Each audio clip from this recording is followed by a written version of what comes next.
Come on, yeah, and we are live. What's up, Robbie Hoyt? How are you? Good. How are you doing? I am super excited. Thank you for joining me today, Robbie Hoyt from Stickies Finger Joint, buddy.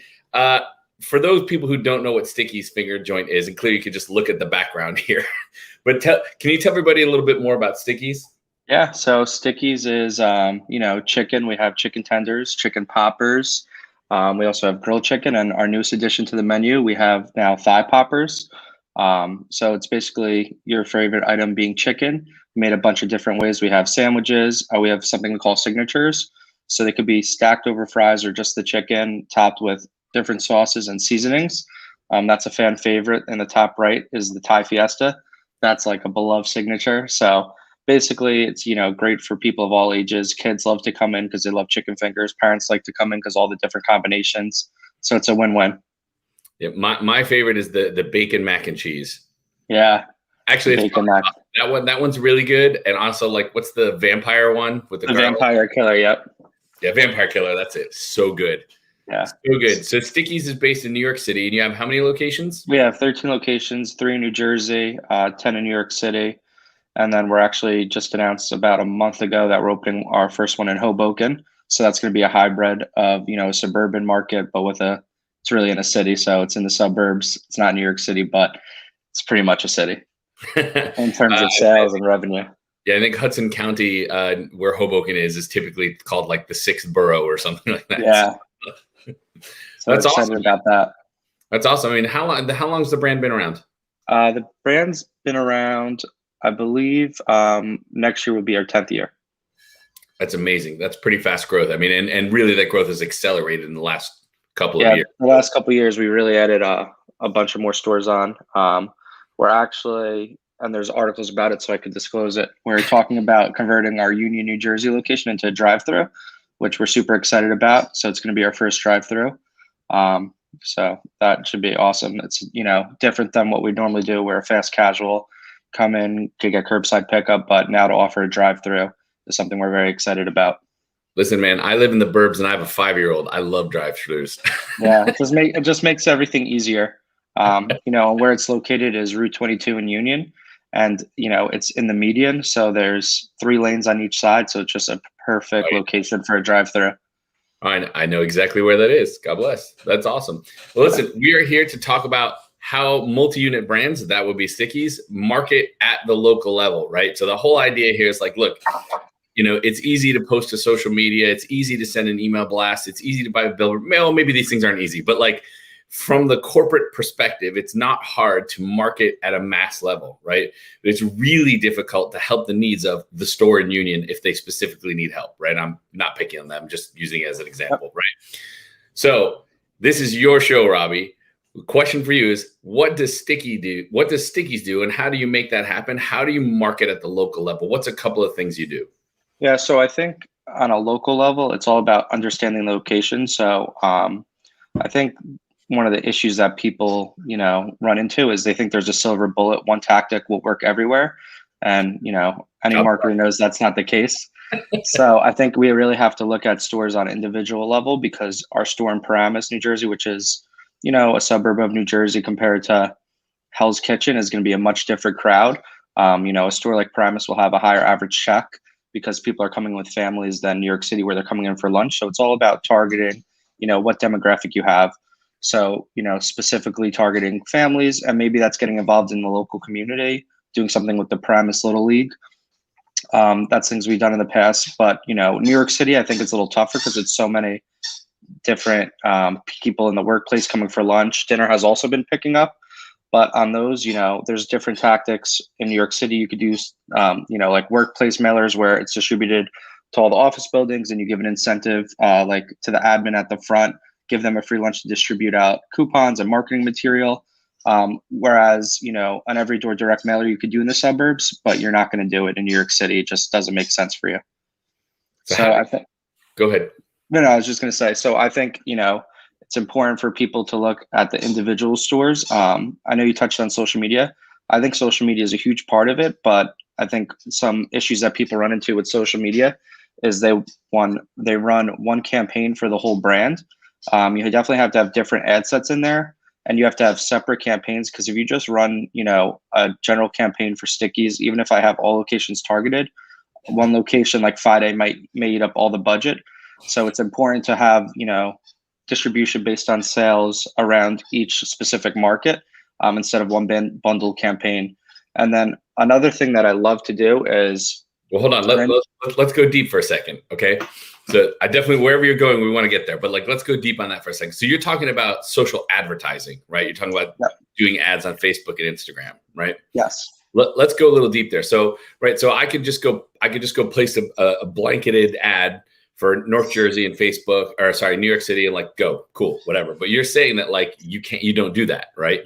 Yeah. I mean, we have ads running, but the way we do it is we set up different ad sets based on the budget. So say your budget's $1,000 a week, you could split that up at the stores based on sales. So, one store does double the sales as another, they would have a higher budget. But if you just bundle it all together, what happens is the store that's performing the best, they have like learning on Facebook. Most of the budget will go there, and you might spend $900 at one store and $100 on the other 12 stores. So it's important to set up different ad sets and different campaigns with their individualized budgets. And you do it based on a geographic. So you're like, okay, this area, that area, this, the other. Yeah. Like, so New York City based on zip codes, in the suburban New Jersey markets, I like to do a 5-mile radius around the stores, because I feel comfortable that people would drive up to 5 miles. Anything over that, I kind of feel like it's a little iffy. I think the sweet spot really is 3 miles around the store. But like a location like our Paramus one, it's in a mall. So, people, it's on the outside of a mall, but people are driving a little further to go to the mall. Yeah, so I mean, this is really specific, right? You're like, look, I have to analyze all of my locations and what is the local market look like, right? Yep. Frame is the perfect example. Like, nobody really lives near the store, right? Because there's a mall, and another mall, and another mall. Yep. So many malls, correct. And it's all about, spending time in the stores. So like GM's asking people, and it's just about having casual conversation and like collecting data. So you can just be friendly and be like, hey, what's up? Oh, you're going shopping today? People just think you're being friendly and having a conversation, but you kind of learn where people are coming from. Did they come just for Stickies? Did they come to go to the Target next door? Or they came to go to Nike a couple of doors down? So what brought them to the area? Because that's also important to know what the drivers are. That's awesome. All right. So you have 13 locations, right? So are you running 13 campaigns? So it's like one general campaign with, duplicated 13 times. Yeah. Got it. And are you doing it, or do you have an agency, or do you use software? Yeah, we use a company called Targetable, and they help us set up all the ads. We really like Targetable. Our rep Alex is great. So initially we're testing 3 locations. This past month we've been testing all 13, and that's something we saw very early on, that if you just do 3 locations bundled, the ad budget will get eaten up by whatever store is performing the best. Yeah, and for those of you that are watching this live or watching it later, if you don't know what Targetable does, they basically remove the need to have an agency, right? Yeah. They basically create and all of the ad sets for you, and all you have to do is basically go and go, yes. Yep, they make it really easy. And if you have any suggestions, they're super easy to work with. I can't speak highly enough about them. That is awesome. All right, I paused you on something you were going to go to, so let's go there next. Yeah, I was going to say, customer demographics and gathering information from customers are also super important. I know with iOS 14, people really get, concerned about what data is being collected by them. But like I tell people, as a marketer, some people care everything you're doing. I don't really care. I just want to know, what your age is, what you like to buy, so I could segment specific offers catered to you. So we actually just got a new software CRM called Bicky. I'm not sure if you're familiar. But look, you're naming all my favorite tech today. Perfect. So, Bicky. Yeah. So with Bicky, we just rolled it out, so it's still pretty new to me. But I could segment different guests, which is awesome. And when I'm segmenting different guests, I could do all customers that never purchase a chicken sandwich, and then I could send out an email only to those people, which is great, because you definitely want to drive trial, and you want to drive people to try items they haven't tried before. So I think customer data is super important. And, the only reason why I want it is I want to know more about my customer. I want to know what they're spending. And this isn't necessarily local, but another great tactic with third parties is new customer acquisition. You never want to become a discount brand and discount all customers, but if it will get a customer to come into the brand, I'll give you a discount on your first order. And then the goal is to convert them, to your first party platform. So then you can really track their lifetime value, because the third parties do a great job at collecting data, but they don't do a great job at sharing data with you. Not a fan. All right. So you're saying personalized communication based on where the customer is in their journey, correct? Yes, definitely. Because you also want to be, if you segment people and they've only ever ordered vegetarian items, so for our menu, it would be a salad, veggie fingers, or mushroom poppers. I don't want to send them an ad about chicken if there's a good chance they're a vegetarian. They're just going to delete it, mark it as spam. It's not going to be relevant. I want to share relevant content that I think people will enjoy. That is awesome. Okay, so I have questions about email. I love you. Email, I think, is an incredible tool for driving retention. Are you sending? So you're doing personalized communication based on somebody's journey. So like a welcome flow or a lapse flow. I'm guessing you're doing something like that. Conversions. Yeah. So we actually just started building that out like 2 weeks ago. So it's all still being built out. But yes, that's a goal. Welcome emails, segmenting customers that ordered from our web but never downloaded our app, getting them to download the app, and then personalized messages based on what we think they would like. And sorry, I lost my train of thought. But with that, automation, marketing automations. Yeah. So with that, I think there's like a love-hate relationship with email. There's emails that I get every day that I just archive, open and archive. So I think it's all very important about finding a sweet spot and understanding your brand. So what I tell people is, if it's Sweet Green or Salata or any salad place, you could eat that every day. Chances are people aren't ordering Stickies every day, so you don't want to send them emails every day. So it's really understanding your brand and understanding the customer's frequency, so you can market them without them getting tired of you and making sure everything's relevant. Are you doing like batch and blast as well, or only segmented? No, we do like batch and blast. So we did one yesterday about our chicken thigh campaign to let people know we have 2 new items. So we have our chicken thighs, which is our newest menu item. First time we added a new protein option. And then also we brought back our hot honey sauce. So even if they were a vegetarian, for example, they might like the hot honey sauce. So you're making me hungry, just FYI. Yeah. So that is awesome. Personalized communication is key. I'm guessing you said you have Bicky, so you're also tracking like revenue performance per email, right? Yeah, that's what I'm really excited about. And they also have the lifetime value in there. So that's what I was kind of mentioning. One of the main reasons we were using it, initially is that right now we use Lunchbox as our first party ordering system. We know, customers order, but we want to know their lifetime value. So I want to know, if I gave you a discount and you took advantage of it, how many other times you came throughout the year? Do you only come when a discount is offered? How's your average check? Is it growing? Are you trying new items? That's the information that I want to gather. Awesome. All right. Now, so this conversation is about how to market at the local level, but one-on-one communication is literally marketing at the local. You're marketing at the person level, right? Yeah, definitely. And, like local, it's a mix of things. Like, with social media, you could work with targeted influencers that are, popular. Hoboken and Jersey City has a bunch. So we already started communication with a bunch of them. So once the store opens, they could blast it out. Another thing that I think is important at a local level, word of mouth advertising. But how do you do word of mouth advertising? By referring a friend. So that's something we're working on, a refer a friend program where if I refer you and you come in, I get a reward. So I think that's very important because, I think of it like my parents, all the brands I've been at, my parents haven't tried it before. And when I brought it home, they're like, wow, that's great. I just didn't know about this, I would have never tried it. So I think the younger generation, all generations, I think, really take advice seriously. And if someone gives a strong recommendation to something, a brand, they'll try it. So I think a refer a friend program is also very beneficial. I love this. So I tell people all the time, there are 4 main ways that people discover a restaurant. Okay. Third party, right? So Uber Eats, DoorDash, Grubhub, you've already mentioned them, right? Yep. Word of mouth, which to me is people sharing on social and ratings and reviews. You've already mentioned that, right?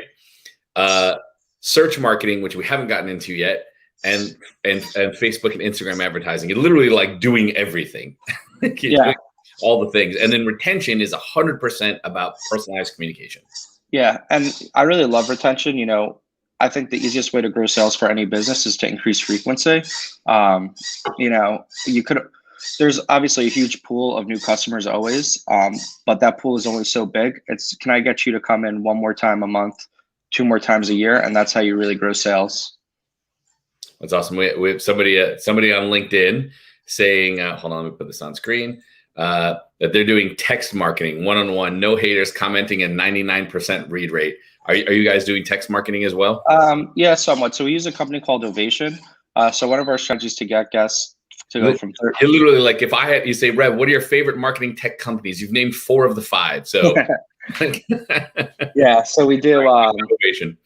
Try and get them from third party to first party by asking a survey and giving them, you know, a discount on the first party platform, which is Lunchbox to order. And we do send out text communication blasts through Ovation as well. But, you know, like, we launched chicken thighs 2 weeks ago from tomorrow. And like, I kind of staggered it. We did a push notification through Lunchbox. We did a text message. We blew up social media for about 5 days promoting it. And then this week, I also sent an email blast about chicken thighs, just because you don't want to hit them all at once. You want it to be, you know, like a drip campaign. You want them to stay relevant. Maybe they were traveling. It's the summer. People go on vacation. Maybe they just came back. You want them to see the ad or the message and come in. That's so awesome. I think it's also very important to stagger. I think sometimes people get lost in the launch. Like, we have to do all these all at once. But if they have the app and they have, you know, they're on your email list, they're going to see the same message twice. Why don't you spread it out a little bit?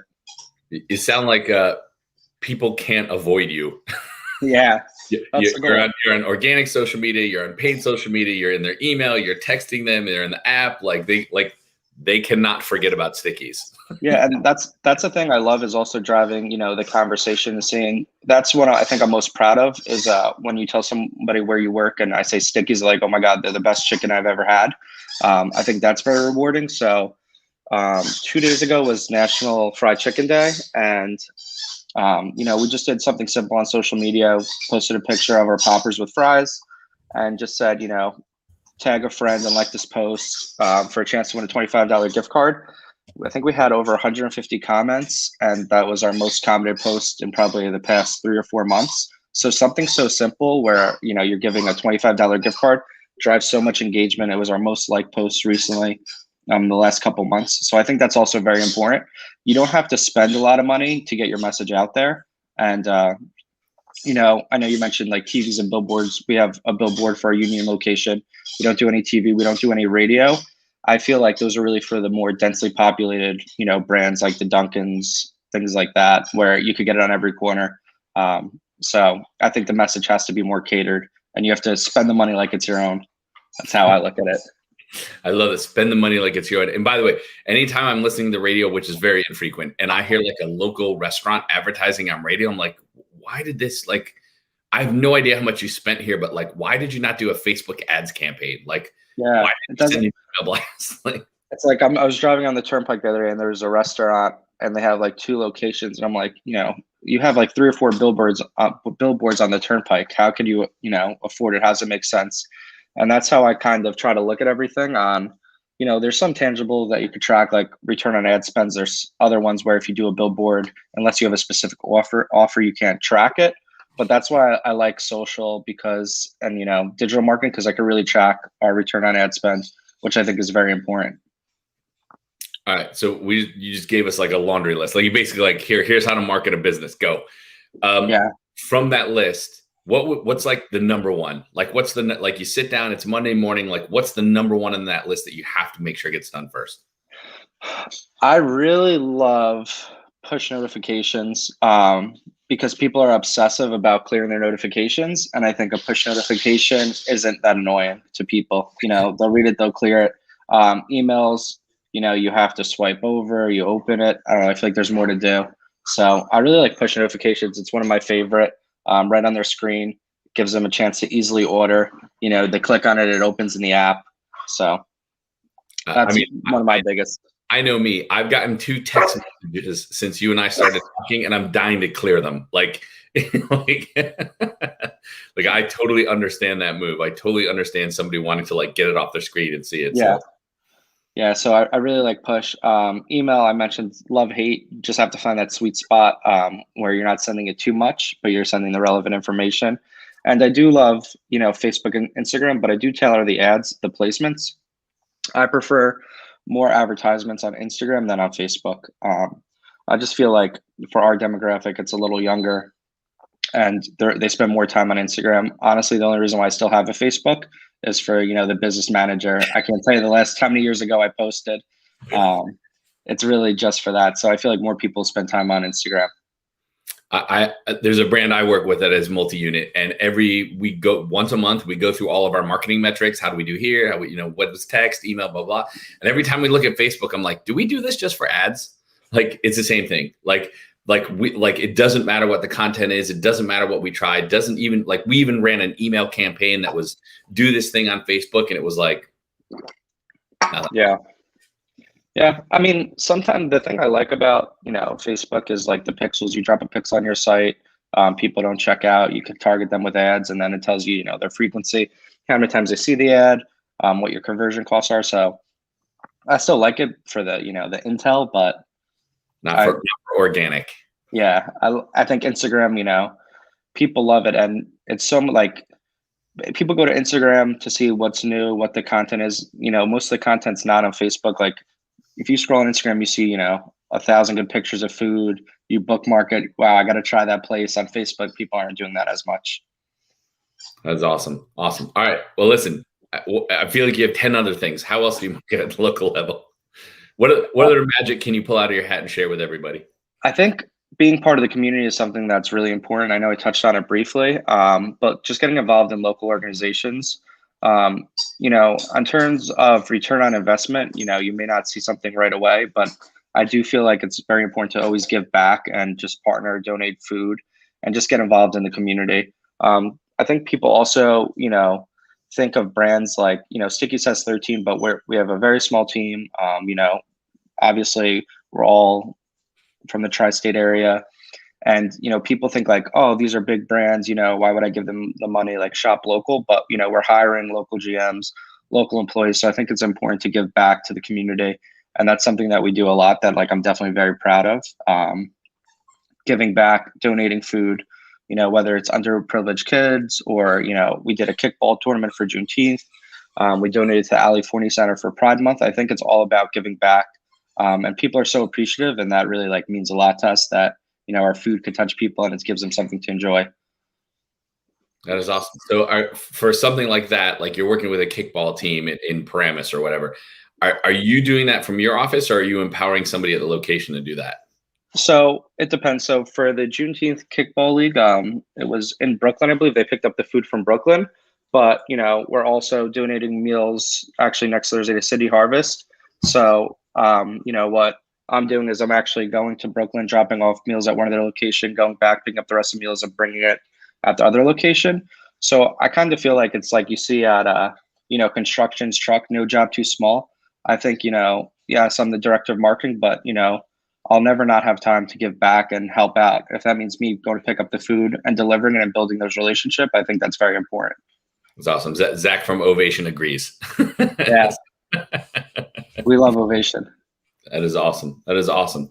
All right. So I'm going to ask that question one more time. So sometimes you're doing it, but sometimes somebody at the location is doing it as well. Like the community. Yeah. So the location, they'll they'll prepare all the food. Sometimes the people are able to pick it up.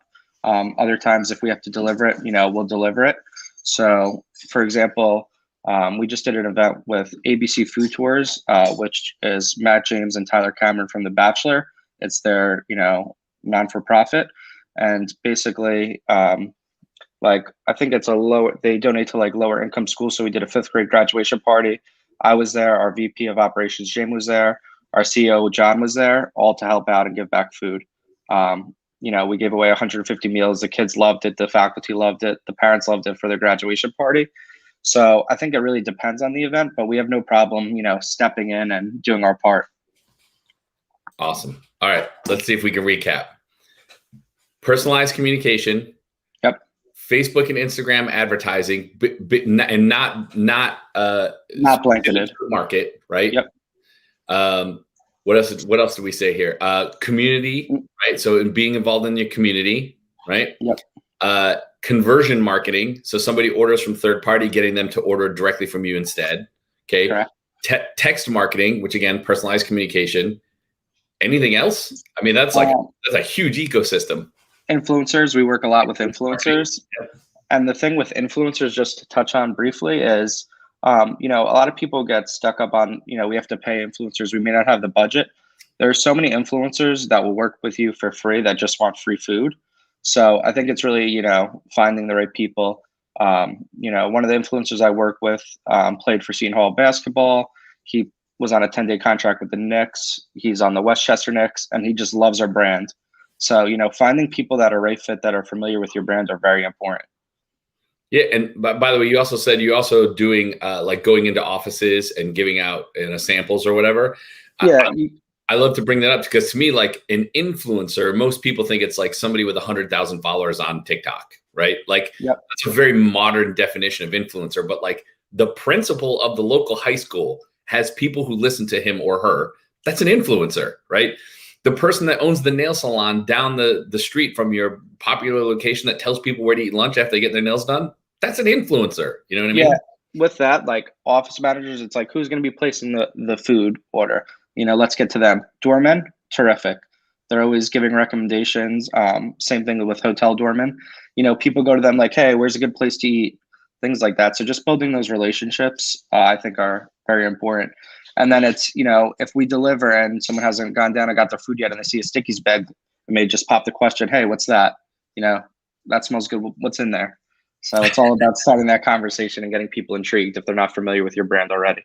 Robbie, do you sleep? Yes, I sleep enough for sure. Like this is like the intensely complex marketing system, right? And how many people are on the marketing team at Stickies? So we have a social media manager who actually just had her first baby, so she's on leave, and we also have a graphic designer. It's amazing. Pretty small team. Yeah. But the thing is, like Stickies, I really love the brand. A lot of people don't love what they do. I'm around food every day, so there's no complaints.